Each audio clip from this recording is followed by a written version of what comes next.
The auctioneer's hammer had not yet fallen when Violet Keating felt the weight of someone's silence louder than every shouted bid in the room. It was the summer of 1878, and the town of Caldwell, Kansas, sat blistered and breathless beneath a July sun that had no mercy and no manners. The Santa Fe Trail still carved its dusty ribbon through the edge of town, and cattlemen drove their longhorns up from Texas with the confidence of men who believed the whole world was theirs to trample. Caldwell was a border town, a cattle town, a rough and restless place where the saloons opened before the churches and the jailhouse stayed full on weekends. It was not the kind of place a woman stood alone in the center of a crowded auction house with her chin up and her hands steady, but that was precisely what Violet Keating was doing. She was 26 years old, brown-haired and sharp-eyed, with sun-kissed skin, and the kind of quiet dignity that made men either respect her immediately or resent her for the rest of their lives. She wore a plain blue dress, mended at the hem but pressed clean, and she stood near the wall of the Caldwell Land and Cattle Auction House with a paper in her hand that listed the parcel she had come to fight for. 320 acres of flat Kansas grassland, her father's land, the land she had worked since she was old enough to hold a hoe. The land her father, Thomas Keating, had died on 8 months ago, leaving her with a deed that the bank was now contesting, a mortgage she could not fully satisfy, and a legal notice that the property would be auctioned unless she could meet the outstanding balance or outbid every soul in the room. The room was packed.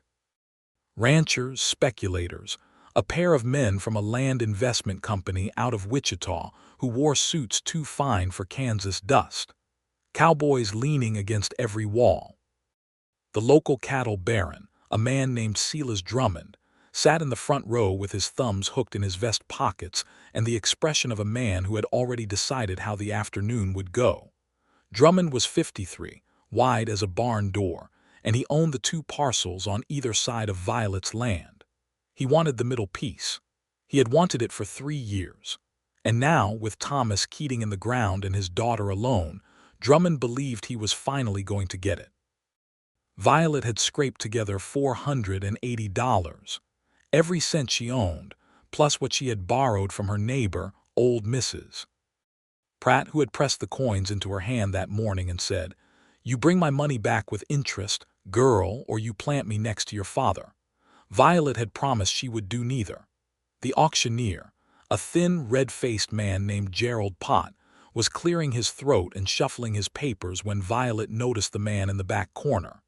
He was seated, which already set him apart, because most of the men in the room were standing with the posture of roosters.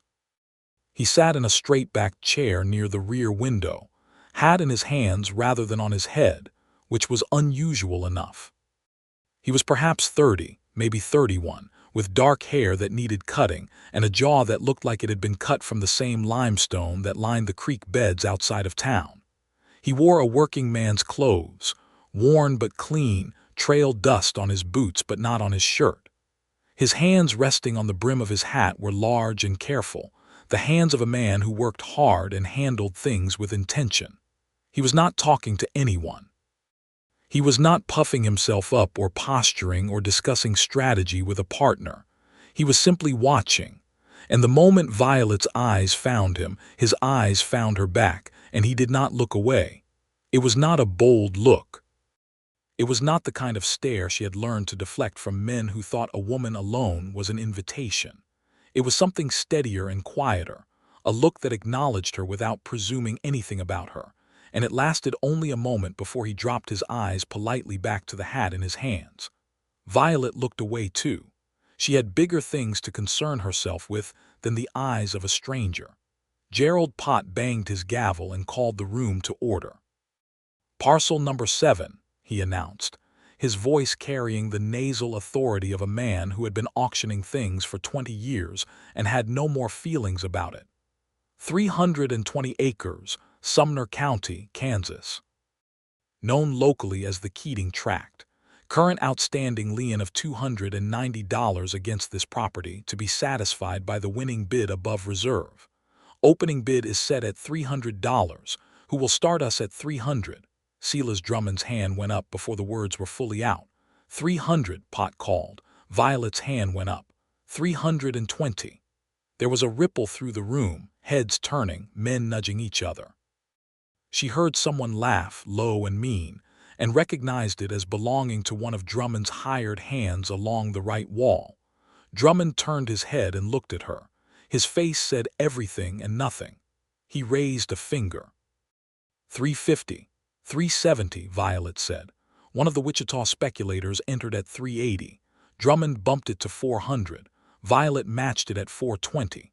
The speculator dropped out at 430, and then it was just her and Drummond, and the room knew it, and the room went quieter than it had been since anyone arrived. 450, Drummond said, and there was satisfaction already settling into the corners of his mouth. Violet had $480. She could go to 480 and hope Drummond stopped, but they both knew he would not stop. She had watched him buy land before. He would go until it was his. 460, she said. Her voice did not shake. 470, Drummond said immediately. The auctioneer looked between them with the expression of a man watching a card game and pretending not to enjoy it. 480, Violet said. She had spent everything. There was nothing left after this. Drummond smiled. It was slow and deliberate, the smile of a man who had just decided to take an extra step on someone he had already knocked down. 500.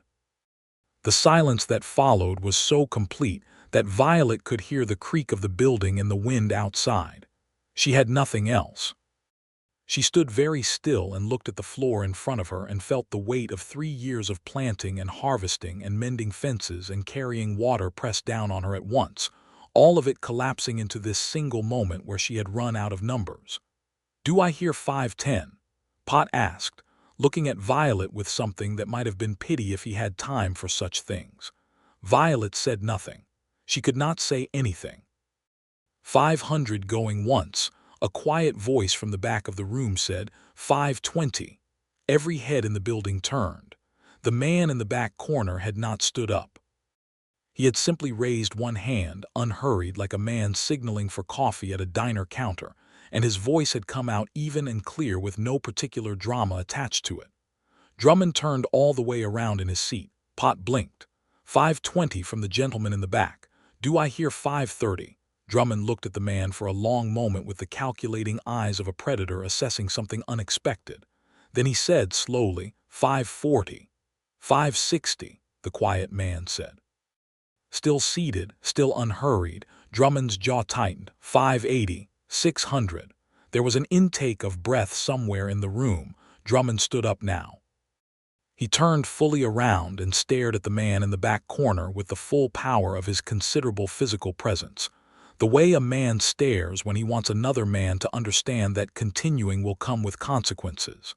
The quiet man met his gaze. He did not flinch. He did not shift in his seat. He looked back at Silas Drummond with the calm expression of a man who had already decided what he was doing and had no argument about it with himself. 620, Drummond said, clipping each word. 650, the quiet man said. The room was absolutely electric now. Violet stood frozen. She did not know this man. She did not know his name or his land or his purpose, and she could not understand why any stranger would walk into a land auction and do this. But she could not speak, because none of this was hers to direct anymore. Drummond stared at the back of the room for another long moment. Then he said, very quietly but loud enough for the front half of the room to hear, "You don't know what you're buying into, friend." The quiet man said, "I know the price of Kansas grassland, and I know when something is worth having." He was not looking at Drummond when he said it. He was looking at Violet, just for a moment. And then he looked back at his hat. Drummond sat back down. He did not raise his hand again. 650 going once, Pot called. 650 going twice. He looked around the room. Nobody moved. Sold. For $650 to the gentleman in the back. "Sir, I will need your name for the deed paperwork." The man stood up. He was taller than Violet had realized, lean but broad through the shoulders, and he carried himself with an economy of movement that suggested he was someone who had learned not to waste anything, not steps, not words, not gestures. He walked to the front of the room with his hat still in his hands, and when he reached the auctioneer's table he said, "Ralph Watkins." Violet was still standing near the wall. She watched Ralph Watkins hand over a stack of folded bills to the auctioneer's clerk, sign the transfer documents, and accept the receipt, all with the same quiet efficiency with which he had done everything else. Then he turned and walked toward the door, and when he passed the spot where Violet was standing he stopped. He looked at her. This close, she could see that his eyes were the color of creek water in shadow, gray-green and clear. He had a faint scar along his left jaw, barely visible but present. He looked tired in the way that honest working men look tired at the end of a long season, and he was studying her face with an expression she could not immediately categorize. "Miss Keating," he said. She stared at him. "You know my name. Your name is on the deed notice." He paused. "This land was your father's." "It was," she said, and then because she did not know what else to say, she said, "Who are you?" "Ralph Watkins. I said so up front." "That is a name," she said carefully, "not an explanation." Something moved across his expression, not quite a smile, but in the neighborhood of one. "I know," he said. "I came to Caldwell last week from Colorado.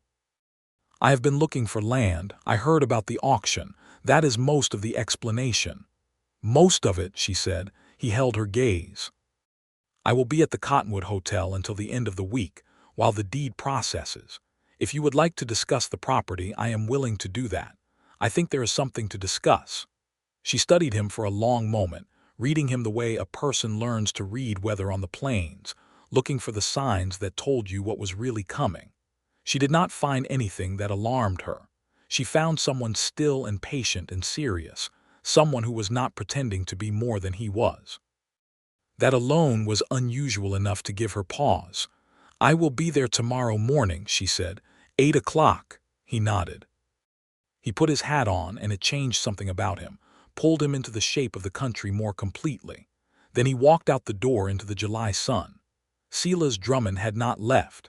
He came to stand beside Violet with the slow, deliberate approach of a man who believed proximity was a form of power. He was close enough that she could smell the tobacco and whiskey that lived in his clothes. "That boy just made himself an enemy," Drummond said. Violet turned her head to look at him. "The land was my father's," she said. "Whoever owns it now owns it fair and legal." "Nothing in this county stays outside my reach for long," Drummond said, and then he walked away, and his men followed him out, and Violet stood in the emptying auction house with a receipt that was not her own and the strangest feeling that something had just begun that she did not yet have the language for. She walked back to the Keating homestead in the afternoon heat. The house was small but solid, wood and sod, her father's work in every nail. The fields were dry but not dead, the late corn still standing. She sat on the porch steps and looked out at the flat golden land and felt the particular grief of a person who has lost the thing they were fighting for by having it taken in a different direction than expected. The land was not Drummond's. That was something. But it was not hers either. That was everything. She did not sleep well. She lay in her father's narrow house and listened to the coyotes sing and thought about the man in the back corner who had not stood up and had not made a show of anything and had simply said a number when it mattered. She was at the Cottonwood Hotel at 5 minutes before 8 the following morning. Ralph Watkins was already in the hotel's small front parlor, seated at a table near the window with 2 cups of coffee. He stood when she came in. That was the kind of man he was. She was beginning to understand, the kind who stood up when a woman entered a room, not because he was performing courtesy but because he considered it appropriate. "Miss Keating," he said. "Mr. Watkins." She sat across from him. She looked at the coffee and then at him. "You ordered for me." "I guessed you took it black," he said. "Most people who work land do." She picked up the cup. She took a sip. It was good coffee, which surprised her because the Cottonwood Hotel did not have a reputation for good anything. "You guessed right," she said. He sat back down and wrapped both hands around his own cup and looked at her without the social evasion she was used to from men, the looking away, the looking at things that were not her face. He was simply direct in his quiet way, and she found it both unsettling and oddly restful. "I want to make you an offer," he said. "Go on. I have been looking for land to farm and to run cattle on. Small operation, nothing like what Drummond has, but I have a plan and I have enough money saved to build something real. Your land is exactly what I need in terms of acreage and soil, but I am not in the business of taking things from people." She set down her cup. "It was auctioned legally." "Legally is not the same as fairly," he said. "Your father built that land, you worked it. The bank's lien came because of a drought year and a bad commodity price, not because of any fault in the Keating family's character. I know that because I asked around before I came to the auction." She stared at him. "You asked around about me before the auction?" "I ask around about any land I am considering purchasing," he said. "It is good practice. The land tells you something. The people who work the land tell you more." She found herself studying him with fresh attention. "What did you hear?" "That Thomas Keating was an honest man who built something solid from nothing. That his daughter has been running the operation alone since his death, competently. That Silas Drummond has been circling the property for years like a dog outside a kitchen door, and that most of the county has been too afraid of him to do anything about it." He paused. "I am not from this county. I am not afraid of Silas Drummond."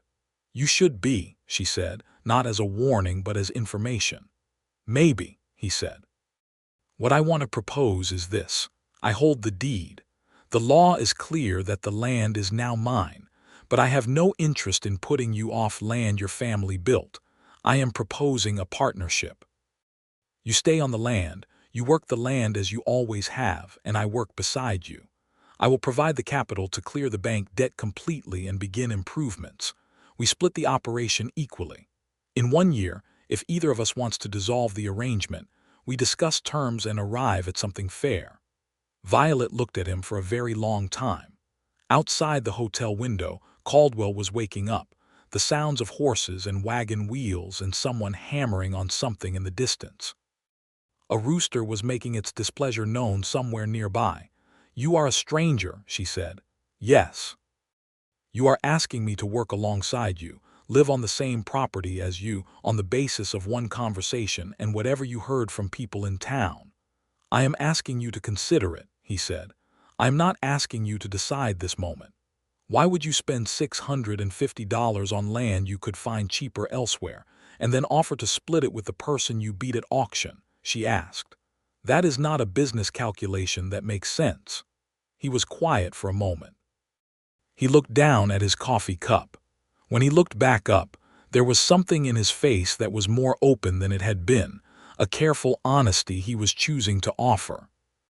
"I watched you stand in that room," he said. "I watched you bid every dollar you had against a man who has never needed to worry about money in his life, and you did not flinch, and you did not ask anyone for help, and you did not give up until there was truly nothing left to give. I have a great deal of respect for that kind of person." He paused.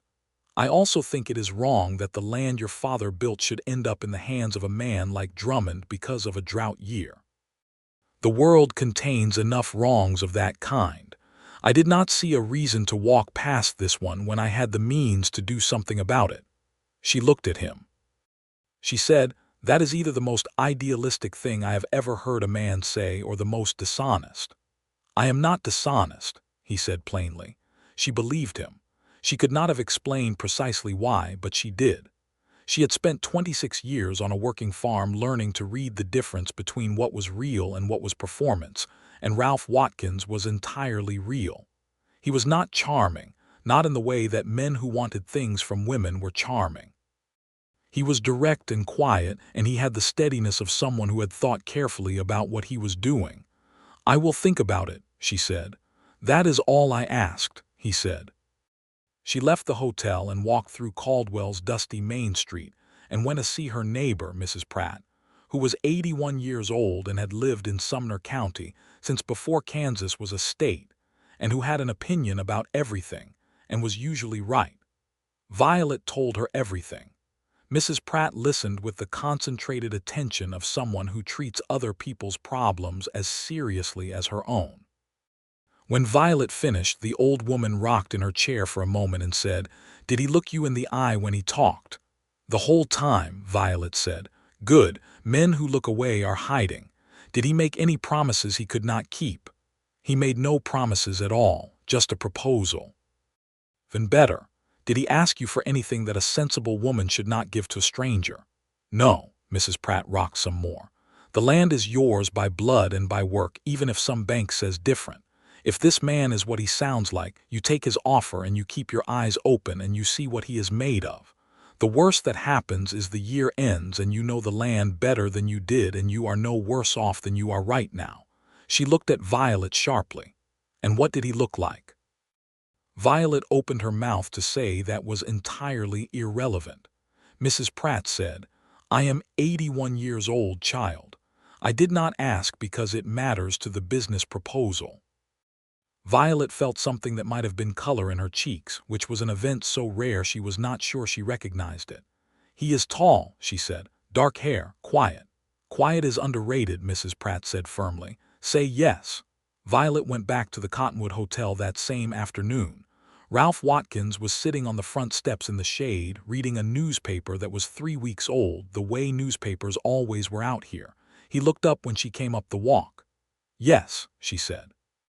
"I accept your proposal, but I want the terms in writing, signed by both of us with a copy held by the county clerk." He folded his newspaper carefully. "Of course," he said. "I would not have it any other way." They went to the county clerk's office together and wrote out the terms on proper paper and signed their names side by side. The clerk, a fussy young man named Horace Bell, looked at the document and then at them and said, "This is an unusual arrangement."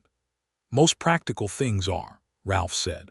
Horace Bell filed the document with the expression of a man who disapproved but recognized it was not his place to say so.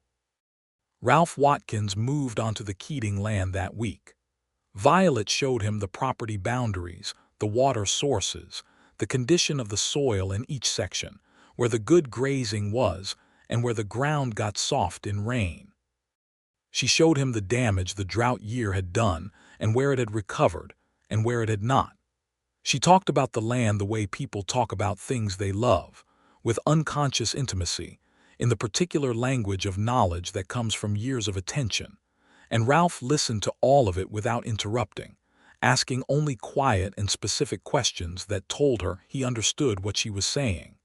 She had cleared a small room off the main house for him.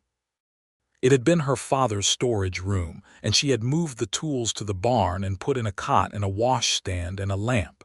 It was plain but clean. He said it was fine and he meant it. The first weeks were careful and a little formal. They worked alongside each other in the fields and across the fence line and in the daily business of the farm, and they were polite to each other with the courtesy of people who are still learning the shape of another person's presence.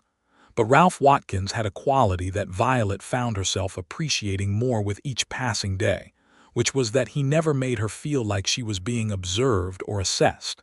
He simply worked. He carried his weight and then some. He was up before her in the mornings, which was no small thing because she had always been the first one up, and she would come out of the house in the gray light before sunrise and find him already in the barn seeing to the animals or at the fence line doing repairs. He was good with his hands. He was good with the horses. He was the kind of man who fixed things correctly the first time and did not make a production of it. In the evenings they sometimes sat on the porch, while the sun went down and the air cooled to something close to bearable, and occasionally they talked. He told her, in the unhurried way he talked about everything, that he had grown up in Ohio, the son of a farmer, that he had come west after the war, not having fought in it because he had been 16 when it ended, and his older brother had gone and come back changed in ways that took years to understand. He had worked cattle drives up from Texas twice in his mid-20s, and had decided the cowboy life was hard and romantic in the way that things are romantic before you live them every day, and what he actually wanted was land of his own.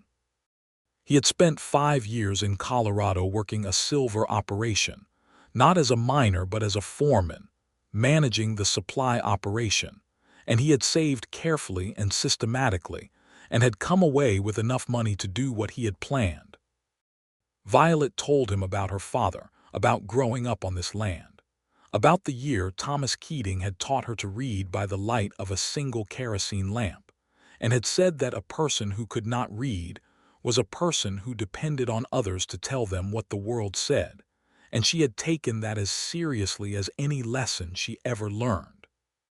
She told him about the drought year, the year the crops had failed and the cattle had needed selling and the bank had come knocking, and how her father had gotten sick that winter, and how she had tried to manage everything at once, and how she had not managed quite well enough, and how Thomas Keating had died in February knowing the land was in trouble, and she had not been able to tell him otherwise.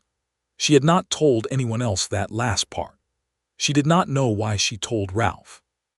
But he listened to it with the same steady attention he gave everything, and he said, "He knew you would fight for it. That is not nothing to know." She looked at him in the evening light. "How do you know he knew that?" "Because you would have told him," Ralph said simply. "You are not a person who keeps things from people she loves." She looked away. The sun was a long red stripe along the western horizon. Somewhere out in the grass, a nighthawk was beginning its evening calling. She felt something she did not immediately examine, something warm and a little dangerous, and she filed it away under the category of things to think about later. Later came about 3 weeks after that, when Silas Drummond arrived. He came in the late afternoon with 2 of his men, riding up the track to the house with the unhurried confidence of someone who believes their arrival is always expected. Violet was in the garden. Ralph was at the north fence line with a post driver. She saw Drummond coming and stood up straight and did not call for Ralph, because this was her land and her fight, and she had been handling Drummond's approaches since before Thomas Keating was in the ground. Drummond pulled up his horse and looked down at her from the saddle, which was how he liked to conduct conversations from above. "Miss Keating," he said, "Mr. Drummond, you are on private property." "I'm making a neighborly call," he said pleasantly. "I want to speak with your business partner." "Then you can say what you want to say to me and I will pass it along," she said. Drummond smiled the smile. "I have a proposal for Mr. Watkins. I would like to purchase this parcel. I will pay generously. More than he spent at auction, I assure you." "This land is not for sale," Violet said. "I was not speaking to you," Drummond said, and his voice dropped its pleasantness in the way a coat drops off a hook. "You are standing on my land," said a voice from behind Violet, and she did not turn because she had heard Ralph's boots on the path and had known he was coming for the last 30 seconds. He came to stand beside her, not in front of her, beside her, and he looked up at Drummond with the same unimpressed calm he had shown in the auction house. "Whatever you want to say, you say it to both of us or you say it to neither of us." Drummond looked at him for a long moment. Then he looked at the 2 men he had brought, which was the look of a man reminding you that he did not come alone. Ralph did not follow the glance. He kept his eyes on Drummond. "I will offer you $900 for this parcel," Drummond said. "Cash. That is a profit of $250 on a 2-week investment. No reasonable man refuses that." "I am refusing it," Ralph said. "I would think carefully about that," Drummond said. "I have thought carefully about it," Ralph said. "The answer is no. Good afternoon, Mr. Drummond." Drummond looked at him for another moment. Then he looked at Violet, and the look he gave her was the kind that was meant to communicate that she had attached herself to something that was going to get damaged. Then he turned his horse and rode away with his men, and the 3 of them disappeared down the track, and the dust they raised hung in the air for a long time after they were gone. Violet let out a slow breath. "He will be back," she said. "I know," Ralph said. "Are you all right?" She looked at him. "I have been dealing with Silas Drummond since before my father died. I am fine." She paused. "But thank you for coming." "I was not going to leave you to stand that alone," he said. She looked at him a moment longer than she needed to. Then she said, "I was not alone," and she walked back to the house. But she held those words later, turning them over the way you turn over an interesting stone, feeling their weight. 2 days after Drummond's visit, someone cut the north fence line overnight. 20 feet of wire pulled away from its posts, clean and deliberate. It was not wind damage, not cattle pressure. It was a tool and an intention. Ralph found it in the morning and showed Violet. She looked at it with tight lips. "He has done things like this before," she said. "To my father twice. Once the water was diverted from the creek access point. Once a section of fence was damaged and his cattle ended up in our cornfield and ate 3 weeks of growth." "Did your father report it?" Ralph asked. "To whom?" Violet said. "The sheriff here is Dale Hatch. He has had dinner at Drummond's table more times than he has visited his own mother." She paused. "I am not saying the law is entirely useless here. I am saying it is complicated." Ralph fixed the fence that day, driving new posts and restringing wire with methodical efficiency. He did not seem angry exactly, but there was a set to his jaw that Violet was beginning to recognize as the expression he wore when something needed addressing and he was working out how to address it properly. That evening he said, "I want to ride into Caldwell tomorrow and speak to the county agent." "Not Hatch, the land agent." "Crawford," Violet said. "Martin Crawford. He is a decent man. Drummond does not own him, though Drummond has tried." "Good," Ralph said. "I want to document the fence damage formally, and I want to put it on record that we are claiming the creek access that was granted in the original land grant, because I looked at your father's papers and the water right is written in there, but it is not currently being enforced." Violet stared at him. "You read my father's land papers?" "You gave me the deed box to review when we wrote the partnership agreement," he said. "I read everything in it. I thought that was the point." "You are thorough," she said. "Thorough keeps you out of trouble," he said. "Usually." They rode into Caldwell together the next morning, which was the first time they had ridden side by side the full distance, and something about it felt different from working alongside each other on the property. On the property, there was always a task, always something to fix your attention on. Riding into town, it was just the two of them and the flat land and the big Kansas sky and 8 miles of nothing, but the sound of horses' hooves and wind.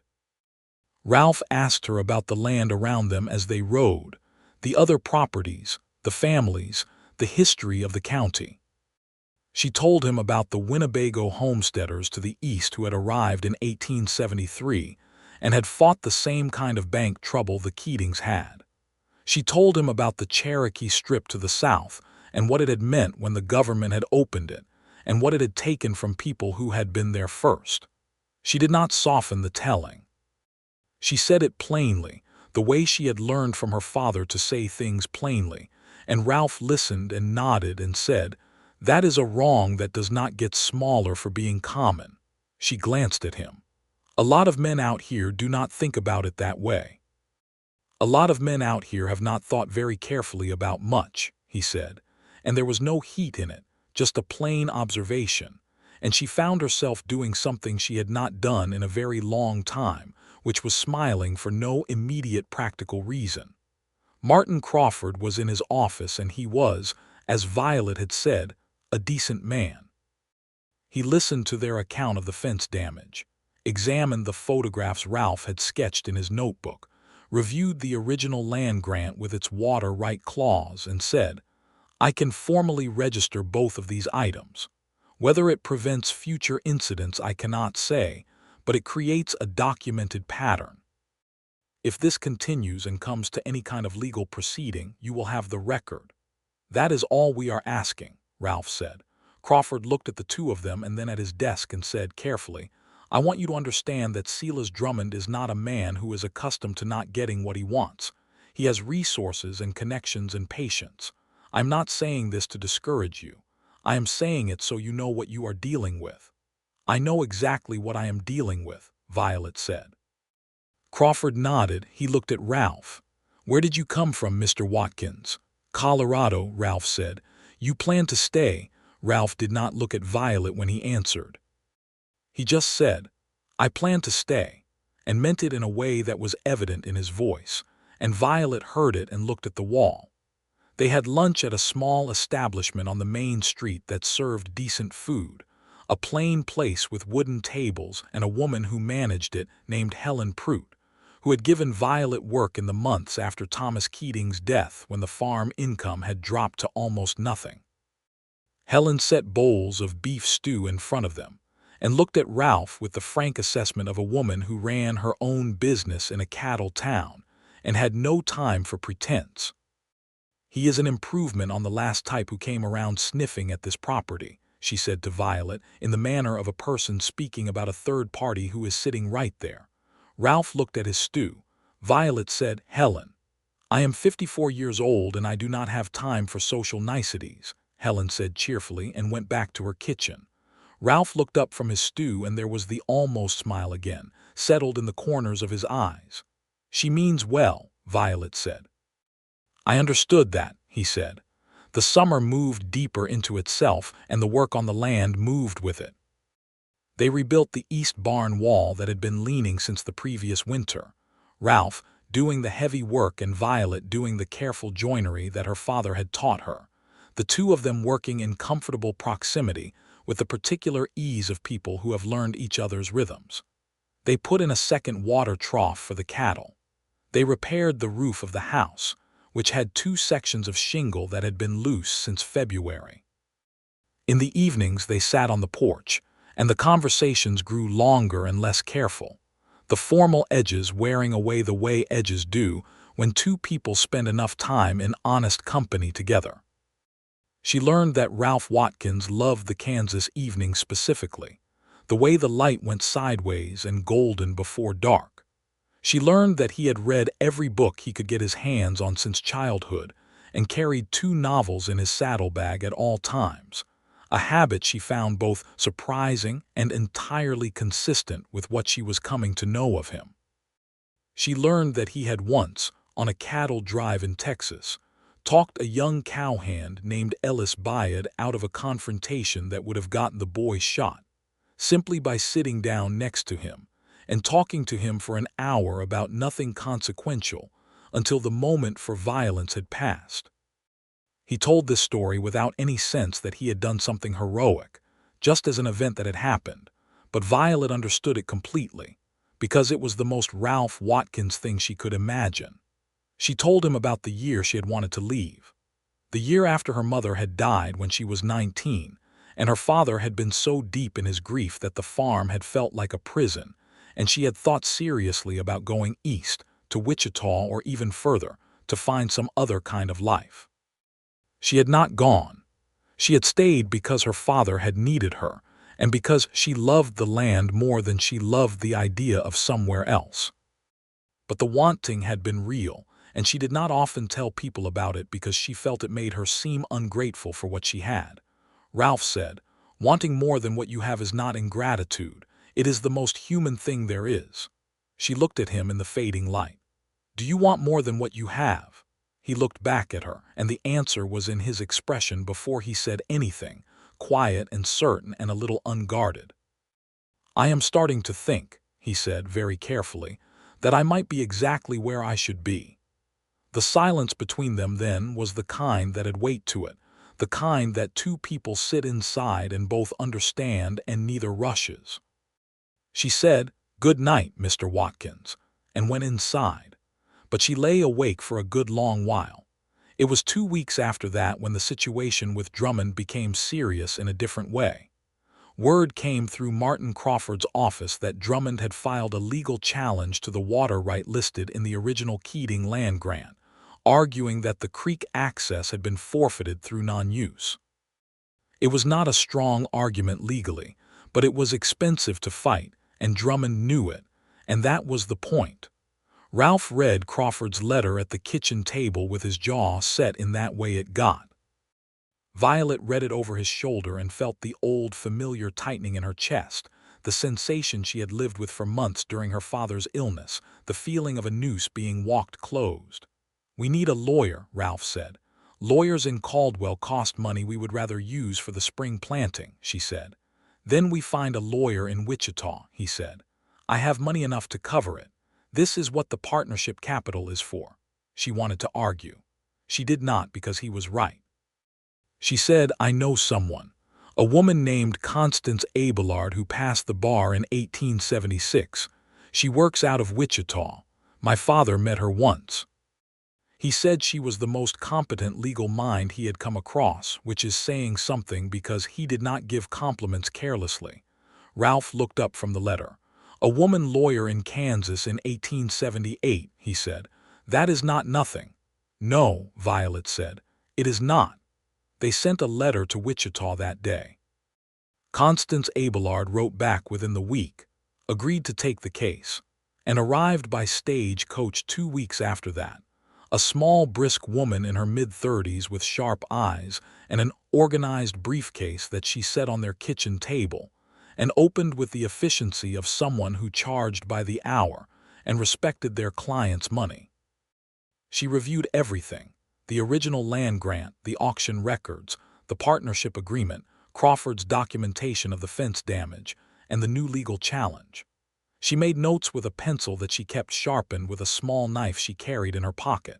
She asked precise questions of both Violet and Ralph and wrote down their answers. At the end of 2 hours she closed her briefcase and said, "The water right challenge is legally weak. Drummond's lawyer knows it is legally weak. This is a pressure tactic, designed to cost you more than you want to spend and cause you to consider selling. My recommendation is to respond with a counterfiling that reaffirms the original grant language and adds the documented damage incidents as evidence of a pattern of interference. That escalates the cost for him too, which changes his calculation." "Do it," Ralph said. Constance looked at them both. "This may not resolve quickly." "We are not in a hurry," Violet said. Constance Abelard looked at them for a moment with the expression of someone who is seeing something that goes beyond the legal matter on her table. Then she said, "Very good," and asked where the nearest reliable telegraph was so she could begin. She stayed in Caldwell for 3 days, and during that time she and Violet had long conversations that moved well beyond the legal matter. Conversations about what it was to be a woman who held something in a world that kept inventing reasons why she should not. Constance said, "The law is a tool. Like any tool, it works better in some hands than others, and it works better when the person holding it is not afraid to use it." Violet said, "I am not afraid." "No," Constance said, looking at her. "I can see that." The legal counterfiling went in during the first week of August, and Drummond's response to it told them something important, which was that he went quiet. No new incidents. No visits. His lawyer communicated with Constance Abelard's office in Wichita by letter, and the letters were careful and somewhat less aggressive than the original filing had been. Drummond was recalibrating. He had expected less resistance. Martin Crawford told Ralph when he came in for supplies that Drummond had also, in the last month, had 2 of his smaller land acquisitions challenged by other county landowners who had been waiting for someone else to go first.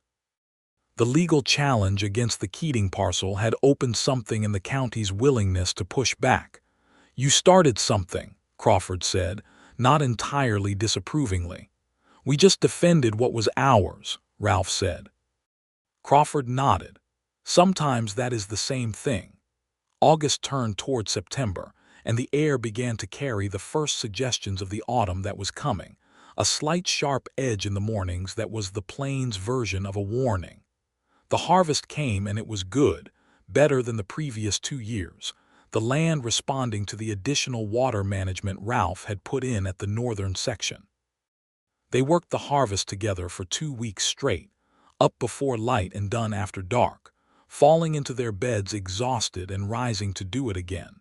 And in that shared exhaustion and shared purpose something settled between them that was different from what had been there before. On the last night of the harvest, when the last of the grain was stored and the fields were stripped clean under a huge autumn moon, they sat on the porch and Ralph brought out a bottle of whiskey he had been keeping and poured 2 small glasses, and Violet accepted hers, which was not something she usually did, but it seemed like the right moment for it. "Good harvest," he said. "The best in 4 years," she said. "The north section, that was your water management. That was your soil knowledge," he said. "I just moved water. You told me where it needed to go." She looked at her glass. She looked at the moonlit fields. She felt full, not just with the harvest success, but with something she had been careful about, something she had been keeping at the right distance because the partnership was working, and she did not want to complicate it, and she did not know with any certainty that what she felt was felt in return. But she was 26 years old and she had been alone for the better part of 2 years, and she was not a person who made a habit of not saying true things. And so she said, "Ralph." He looked at her. "I want to ask you something directly." "All right," he said. "When you said in the hotel in Crawford's office that you planned to stay, did you mean the land?" He was quiet for a moment. The moonlight was on his face and she could see him exactly and he could see her exactly, and there was nowhere to hide and she did not want anywhere to hide.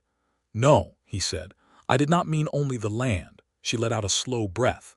"Then I want you to know," she said, "that when you stood in that auction room and you said that number quietly without making a show of anything, I noticed it, and I noticed you, and I have not stopped." He set down his glass. He turned to face her fully. He said, "Violet." And that was all he said for a moment, just her name. But the way he said it was the way you say a word you have been careful with for a long time, a word you have been saving.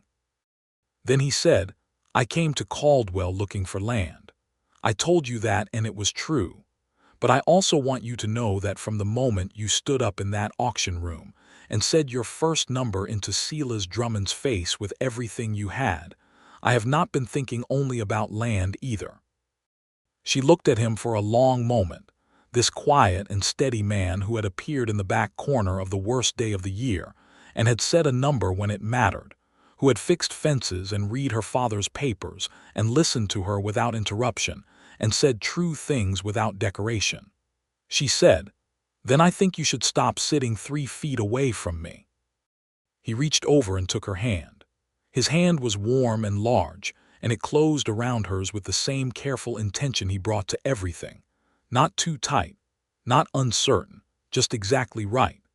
They sat like that in the moonlight with the harvested fields in front of them, and the sky an enormous dark vault overhead, and the coyotes singing somewhere out in the grass.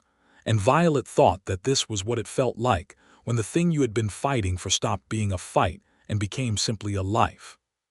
He turned her hand over gently and traced his thumb across her palm, the way a person reads a map they already know, and she felt it everywhere. She leaned her head against his shoulder. He did not make a fuss of it.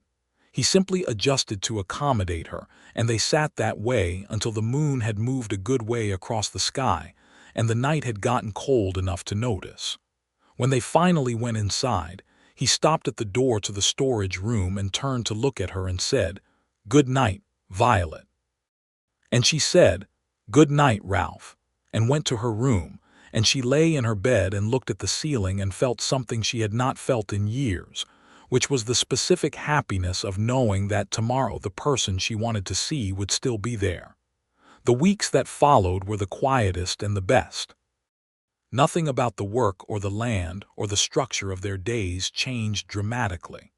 They were still up before light. They still fixed things and built things and planned things with the practical attention that a working farm required. But now there was something woven through all of it, a warmth and an ease and an awareness of each other that made everything feel different without making it dramatic. He kissed her for the first time one morning in late September when she was coming out of the barn, and he was coming in, and they met in the doorway with the early light behind him.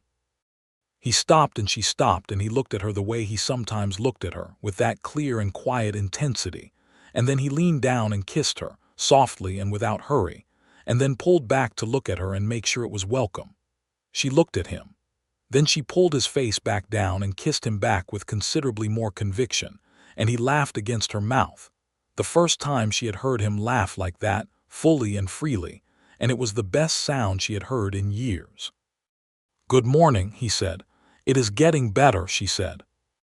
Drummond's legal challenge was formally dismissed in October, when Constance Abelard's counterfiling went before the county court, and the judge, a man named Harold Tice who had a reputation for actually reading what was in front of him, ruled in favor of the original land grants water right language. Drummond's lawyer filed a notice of intent to appeal, which Constance said was expected and would not succeed. The cost to Drummond of continuing the legal battle was climbing past the point where the acquisition was worth it, and she believed he would let it drop within the year. "It is not a final victory," Constance told them in a letter, "but it is the right direction. Keep documenting everything. Do not give him anything to point to." They celebrated with dinner at Helen Pruitt's establishment in Caldwell, the four of them, Ralph and Violet and Helen and Martin Crawford, who had become a quiet ally in ways that went beyond his official capacity. Helen made a roast that was the best thing Violet had eaten since the last time Helen had made a roast, and she opened a bottle of wine that she had been keeping for an occasion she considered worthy of it, and she said, "To keeping what is yours," and they drank to that. Martin Crawford looked at Ralph and Violet across the table with the expression of a man who sees something that pleases him and chooses to say so. "You two have made this county better," he said simply. "I want you to know I mean that." Ralph said, "We just did what was right." Martin said, "I know, that is what I mean." Walking back from Helen's that evening, Ralph and Violet went slowly, neither of them in a hurry to end the day. The October air was cool, and the main street of Caldwell was quieter than its nighttime usual. The saloon sounds muffled by distance, the stars hard and bright above the flat line of the buildings. He walked beside her with his hat tipped back and his hands in his coat pockets, and after a while he said, "Violet." "Yes," she said. "I want to ask you something directly," he said, using her words from the porch that night in August, and she heard it and looked at him. "Go on," she said. He stopped walking. She stopped too. He turned to face her, and the streetlight from the nearest oil lamp caught the side of his face, and the expression there was the most open she had ever seen him, stripped of the usual careful steadiness, just honest and a little unguarded and entirely real. "I am not a man who is good at speeches," he said. "You know that." "I do," she said. "But I want to say this correctly." He took his hands out of his pockets. He reached out and took both of her hands in his. "I came to Caldwell with money and a plan and no particular expectation about anything except land and work. And then I walked into that auction house, and you were standing there against that wall with your paper and your last $480, facing down a man who had twice your resources and 3 times your connections, and you were the most completely alive person I had ever seen." He paused. "I have spent my whole life looking for something I could not have named. I know what it is now. It is you. It is this land with you on it. It is the porch in the evening and the fields in the morning and all of it with you in the middle of it." He squeezed her hands. "I would like to marry you, Violet Keating, if you are willing." She looked at him. She felt the evening and the stars and the cool air and the particular solidity of his hands around hers and the 3 months of everything that had led to this moment. And she thought about her father, who had loved this land and loved her, and who had died worrying that both would be lost. And she thought about the woman she had been standing against that wall with everything she owned in a number. And she thought about what it meant that this man had walked in and seen all of that, and had not seen a problem to be solved but a person worth standing beside. "Yes," she said, "I am willing." He kissed her there on the main street of Caldwell, Kansas, in October of 1878, and she did not care who saw it, and it turned out Helen Pruitt saw it from her window, and told everyone she knew within 48 hours, which was fine because Violet was going to tell people anyway. They were married in November, at the small church on the east side of Caldwell, which had a minister named Reverend Gates, who was a kind man with a good voice and genuine warmth for the people he served. Mrs. Pratt was there, dressed in her best and wearing the expression of a woman who had predicted this outcome and was enjoying being right. Martin Crawford was there. Helen Pruitt was there and cried, which she denied afterward, and everyone accepted because she had earned the right to her version of events. Constance Abelard had been invited and sent a letter saying she was sorry not to be able to attend, but enclosed a wedding gift, which was a copy of the full legal record of the dismissed water rights challenge, bound and notarized, which was both the most useful and the most Constance Abelard wedding gift anyone had ever received. Violet wore her mother's dress, which she had kept in the trunk at the foot of her bed since her mother's death 7 years ago, a pale cream wool with small buttons at the wrist, and a collar of good lace that had traveled with her mother from Virginia before the war. It fit her perfectly, and when she came out of the back room of the church and saw Ralph standing at the front in a dark coat she had not seen before, clean-shaven and serious, and then not serious at all when he saw her, something broke open in her chest in the best possible way. He said his vows quietly and directly, looking at her the whole time, and she said hers the same way, and Reverend Gates pronounced them married with the benevolent satisfaction of a man who genuinely believed in the institution and could see the evidence for it standing in front of him. Mrs. Pratt said afterward, "Your father would have liked him enormously," and Violet said, "I know," and that was all they needed to say about it. The winter that year was hard, but they were ready for it, the stores in good order, the cattle comfortable in the barn, the wood stacked high against the house. They lived in the winter the way they lived in everything else, with practical attention, and with the particular intimacy of two people who have chosen each other and have enough room in themselves to carry that choice without drama.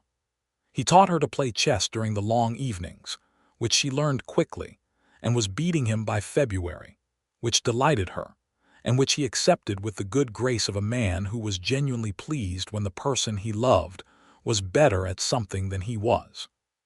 She read to him some evenings from the books he kept in his saddlebag, and he would lie with his boots off and his head back and listen with his eyes closed, and she loved the way he looked like that, all the work and alertness of him laid down, just present and restful in hers.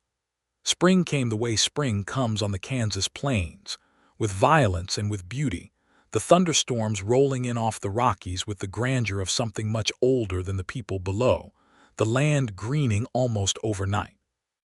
They planned their planting with Violet's years of knowledge of the land and Ralph's careful system of organization and record-keeping, a combination that produced a plan better than either of them would have made alone. Drummond's appeal of the water rights ruling was, as Constance had predicted, unsuccessful, the ruling upheld in the spring session of the county court. Constance wrote that she expected this to be the end of it, that the cost-benefit for Drummond had shifted sufficiently that he would redirect his attention elsewhere, and she was right. There was one more small incident in the spring, a gate left open that let 3 of Drummond's cattle onto the south field, and Ralph went to see Drummond himself about it, arriving at the Drummond ranch house at 9 in the morning and asking to speak with him, and whatever passed between them in that conversation resulted in the gate incident being the last incident of any kind. Ralph did not say exactly what was said. He said, "We understand each other now," and Violet understood that some conversations were between men in the way that some problems were between people directly, and she did not push for the details. In September of 1879, Violet told Ralph that they were expecting a child. She told him in the evening on the porch, her favorite place for the most important things, and his face did something she had never seen it do, moved through a whole range of expressions in rapid succession, surprise and then a warmth so intense it was almost difficult to look at directly, and then the quiet steadiness returning but transformed, carrying something new in it. He took her hands. He said, "Are you well?" "I am well," she said. "I am very well." He held her hands for a long moment and looked out at the fields they had worked and fought for and said, "Your father built this land, and now it will have someone else to grow up on it." Violet leaned into him. "It will," she said. The pregnancy was smooth, and Mrs. Pratt, who had delivered half the babies in Sumner County in her more active years, and retained both the knowledge and the confidence of long experience, appointed herself as the primary advisor and made no secret of the satisfaction she took in this. Helen Prout brought food.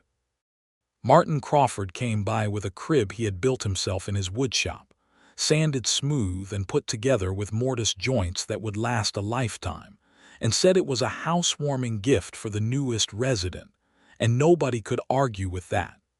Ralph was careful with her without being stifling about it, which was exactly right. He took on more of the heavy work without announcement or fuss. He also came in one evening in November with a rocking chair he had ordered from a craftsman in Wichita, arriving on the stage with it in 2 pieces and assembling it in the parlor while she pretended not to watch from the kitchen doorway.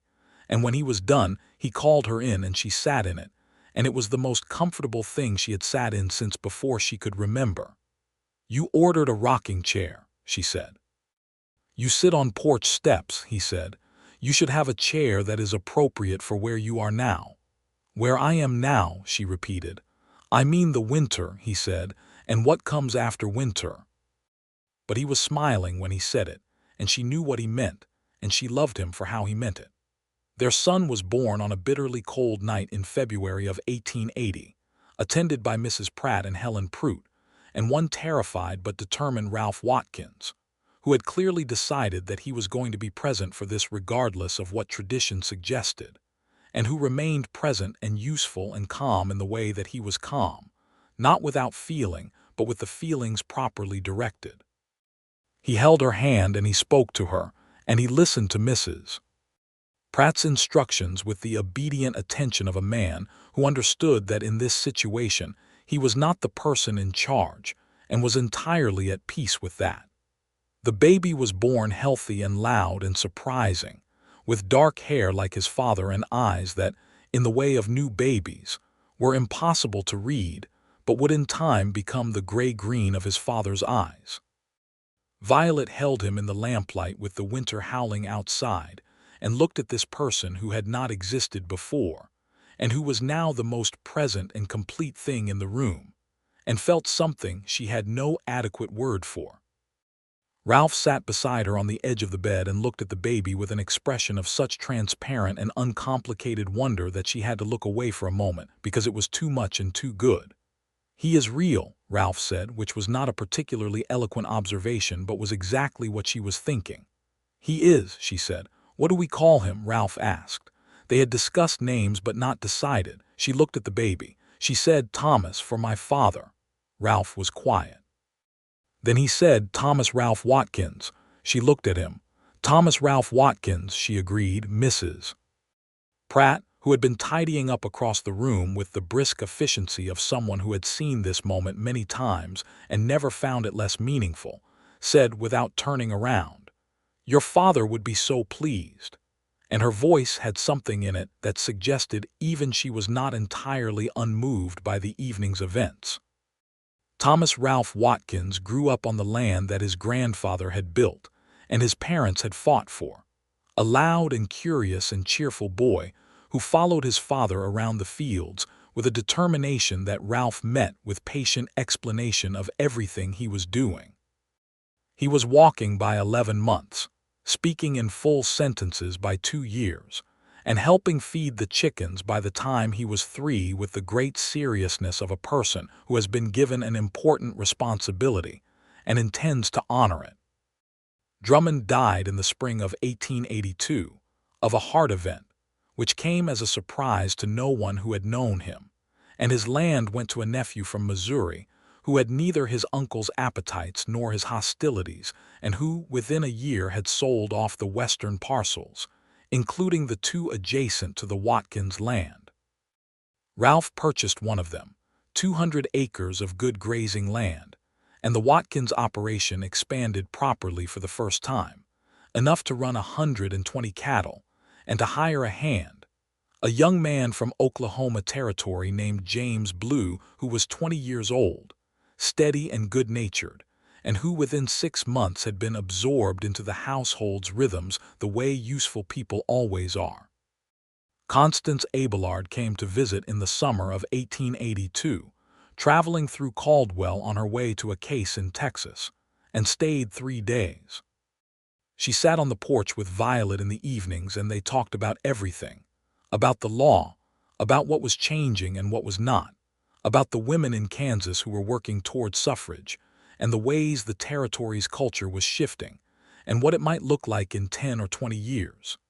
She played with Thomas, who was entirely charmed by her, and followed her around the property with the same dedicated attention he gave to his father, to her evident amusement.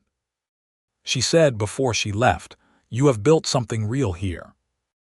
Violet looked at the house and the fields and the barn and the man who was showing their 2-year-old son how a fence post was set, the boy listening with enormous concentration.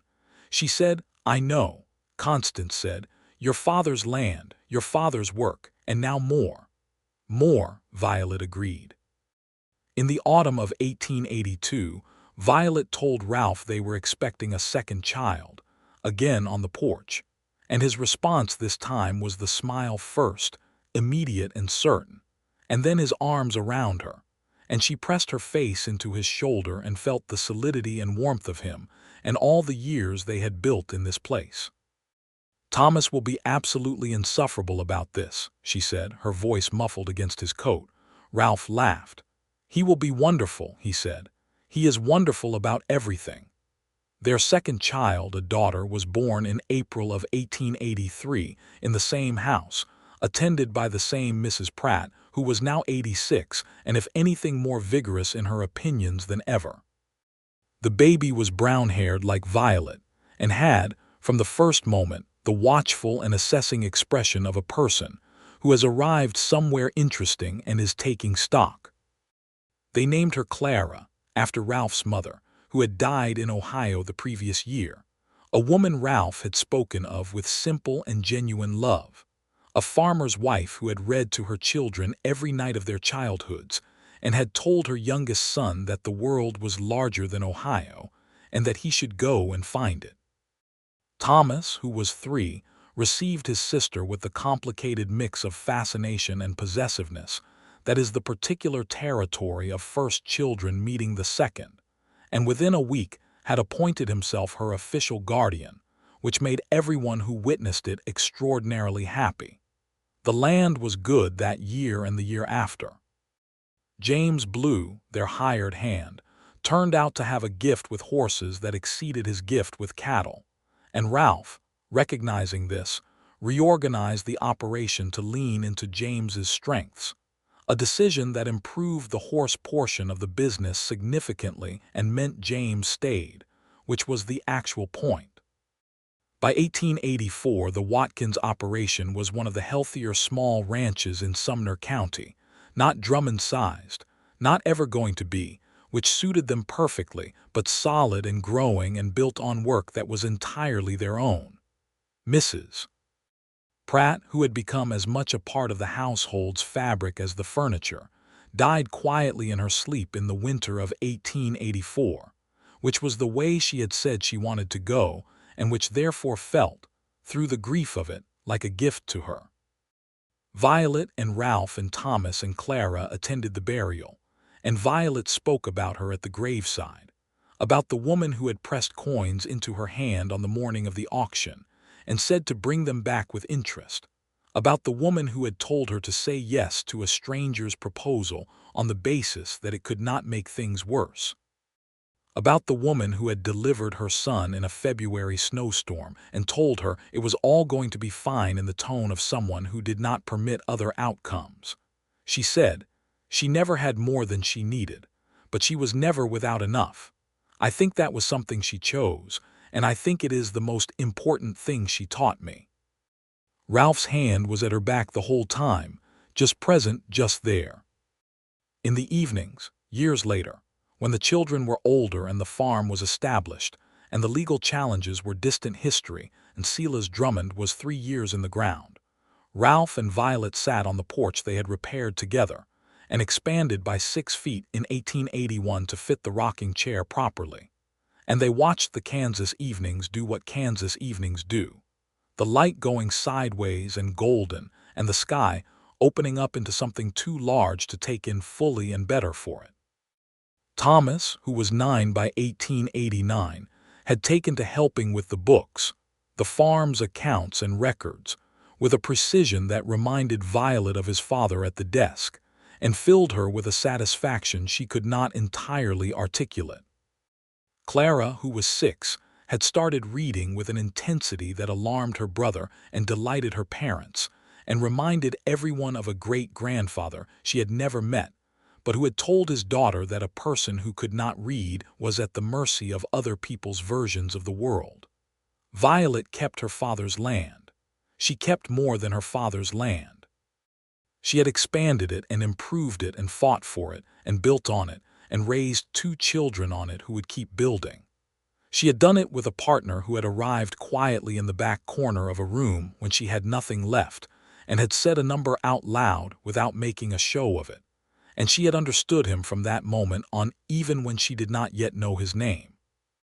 One evening in the long summer of 1889, when the fields were full, and the cattle were fat on good grass, and the children were inside doing their lessons by lamplight, Ralph came and sat beside her on the porch, and she leaned into his shoulder the way she had for years now, comfortable and complete. He said after a while, "I have been thinking about something." "Tell me," she said. "That auction," he said. "The day I came," she smiled. "I think about it too. I walked in not knowing what I was going to do," he said. "I had looked at the notice. I knew the land was worth what they were asking and more. But I sat in the back and watched everyone talk and posture, and I was not sure it was the right parcel." He paused. "And then you walked in and stood against that wall." She looked at the fields. "And then I walked in and stood against that wall. And I knew," he said. "I did not know what I knew exactly, but I knew this was it. The land was it, and you were it. And whatever happened in that room, I was not going to walk out of there without having done something about it." She turned her head and looked at him. This man, this quiet man who had come to her on the worst afternoon of a bad year and had simply said a number. She put her hand against his face, and he turned into it and looked at her. And after 11 years and 2 children and drought and legal fights and harvests good and bad and all the ordinary extraordinary texture of a life built together, he still looked at her the way he had looked at her across the auction house floor, with that clear and unhurried attention, as if she were the most interesting and worthwhile thing in his field of view. "I noticed you," she said, "the moment you walked in. Before you said anything, I noticed how still you were." "I did not know that," he said. "I did not tell you," she said, "but it was true. You were the quietest person in that room, and somehow you were the loudest thing in it." He brought her hand from his face and held it between both of his. He said, "I am glad I walked through that door," she said. "I am very glad you walked through that door." The sun went down over the Kansas plains the way it always did, with the colors of something that had no desire to be modest, red and gold and a deep burning orange that stained the whole flat sky. And the nighthawks started up in the grass. And somewhere in the house Clara was asking Thomas something with great urgency, and Thomas was answering with the patient authority of a 9-year-old explaining the world to a 6-year-old. And the horses were settled in the barn, and the cattle were in the north field, and the fences were good, and the water was running, and the deed to the land was in the box on the shelf in the parlor with both their names on it. Ralph and Violet Watkins sat on their porch in the good summer dark and held hands and did not speak for a long while, because there was nothing that needed saying that was not already present in all of it, in the land around them, and the house behind them, and the life they had built together from a bid in a back corner, and a piece of paper, and a will to keep what was worth keeping.